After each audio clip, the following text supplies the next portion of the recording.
Friends, ఇప్పుడే అందిన వార్త. పిఆర్సీ పెండింగ్ డిఏ ప్రభుత్వ ఉద్యోగులకు సంబంధించి తాజా సమాచారం అంటూ లేటెస్ట్ అప్డేట్స్ అయితే రావడం జరిగిందండి. సో ఆ వివరాలు ఏంటనేది వీడియోలో తెలుసుకుందామండి. వీడియో నుంచి చివరి వరకు చూడండి, కంప్లీట్ ఇన్ఫర్మేషన్ అయితే అర్థమవుతుందండి. మీలో ఇంకెవరైనా సరే మన ఛానల్ సబ్స్క్రైబ్ చేయకుండా చూస్తున్నట్లయితే వెంటనే మన ఛానల్ సబ్స్క్రైబ్ చేసుకోండి.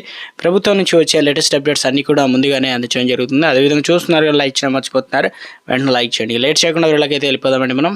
సీఎం వ్యాఖ్యలపైన ఉద్యోగులు ఫైర్.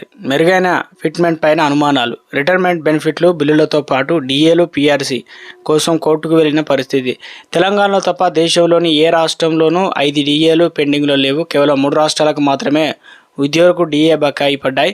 కేంద్ర ప్రభుత్వం ప్రతి 6 నెలలకు ఒకసారి టాంచనంగా డిఏ విడుదల చేస్తుంది. కానీ మన దగ్గర మాత్రం 5 డిఏలు పెండింగ్లో ఉన్నాయి. జులై వస్తే ఉద్యోగులకు 6వ డిఏ బాకీ పడ్డట్టే. ఇక పీఆర్సీ గురించి కూడా ఊసేలేదు. 2023 జులై 1 నుంచి కొత్త పీఆర్సీ అమలు చేయాల్సి అయితే ఉంది. పీఆర్సీ కమిటీ తన నివేదికను సమర్పించేందుకు సిద్ధంగా ఉన్నప్పటికీ దాన్ని స్వీకరించేందుకు ప్రభుత్వం అయితే సిద్ధంగా లేదు. దీంతో డిఏలు మెరుగైన ఫిట్మెంట్ కోసం ఉద్యోగులు పోరాటానికి సిద్ధపడుతున్నారు. ఇప్పటికే 8,000 కోట్ల బిల్లులు పెండింగ్లో అయితే ఉన్నాయి. సిపిఎస్ ఉద్యోగుల వాటా 2,000 కోట్లు కూడా పెండింగ్లో ఉన్నాయి. దీంతో రిటైర్మెంట్ బెనిఫిట్ కోసం ఉద్యోగులు హైకోర్టును అయితే ఆశ్రయిస్తున్నారు. రేపు డిఏలు పీఆర్సీ కోసం కూడా కోర్టుకు వెళ్ళినటువంటి రోజులు వస్తాయేమో అని చెప్పేసి ఓ ఉద్యోగ సంఘ నేత వ్యాఖ్యానించారంటే పరిస్థితి ఎంత తీవ్రంగా ఉందో అర్థం చేసుకోవచ్చు. మొత్తం ఖజానా మీకే అప్పగిస్తా, మీరే పంచండి అని సాక్షాత్తు సీఎం రేవంత్ రెడ్డి అన్నారంట. ఇక ఉద్యోగులు ఏమి ఇవ్వబోమని చెప్పినట్టే అని ఉద్యోగ సంఘాల నేతలు కూడా మండిపడుతున్నారు. ఉద్యోగుల్లో తీవ్ర వ్యతిరేకత.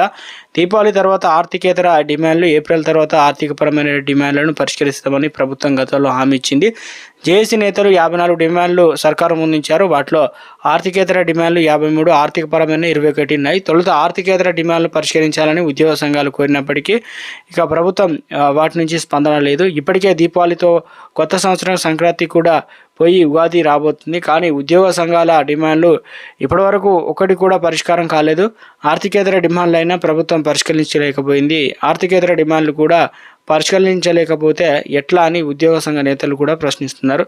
ఉద్యోగులు సమస్యలను విన్నవించేందుకు కూడా వెళ్ళిన తమను మంత్రులు, ఐఏఎస్ అధికారులు అవమానించినట్టుగా ఆరోపిస్తున్నారు. ఈ అవమానాలతో పాటు డిమాండ్ల పరిష్కారంలో సర్కారు వేరుస్తున్న తీరుపై తీవ్రంగా రగిలిపోతున్నారు.